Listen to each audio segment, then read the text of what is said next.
ए थांब थांब असता नाही आधीपासून बघा. नमस्ते राम राम मंडळी. तर आम्ही चाललो होतो महाराष्ट्राची परंपरा अखंड चालवत आलेल्या बावधन बगाडाचे यात्रेवर. तर हा ब्लॉग मी लेट पोस्ट करते कारण सलग 2 वर्ष मला बगाड यात्रा बघायला भेटली नव्हती. मग यावर्षी मी ठरवलं की पूर्ण वेळ बगाडाला देणार आणि बगाडात एंट्री केल्याबरोबरच महादेवाचे नंदी भेटले. आता यांना नुसतं बैल म्हणून चालणार नाही कारण बगाडाचे महत्त्वाचे वाहन तेच आहे. पूर्ण बगाड फिरत असताना अनेक गोष्टी माहिती अनुभवायला मिळाल्या. तर त्यातली महत्त्वाची म्हणजे हे 2 ते 3 टन एवढं वजन या बगाडाचे असते.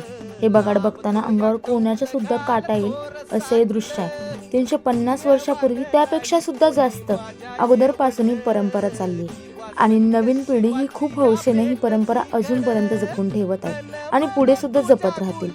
होळी दिवशी या बगाडा निवडतात. आता बगाडा म्हणजे काय? ज्या माणसाचा नवस पूर्ण झाला आहे देवाचा कौल लावतात आणि तो कौल त्याच्या बाजूने पडला जातो. मग त्याला बगाडाच्या शिड्याला टांगून बगाड आणि ज्या शेतातून हे बगाड जाते त्या शेतातली पीक दुप्पट वाढते असे म्हणतात. खूप लांब लांबून लोक हे बगाड बघायला येतात. काशीनाथाचं चांगलं असा गजर करत बगाड गावात नेतात. तर बाकी माहिती मी पार्ट 2 ला टाकेन. तर वेटिंग फॉर पार्ट 2.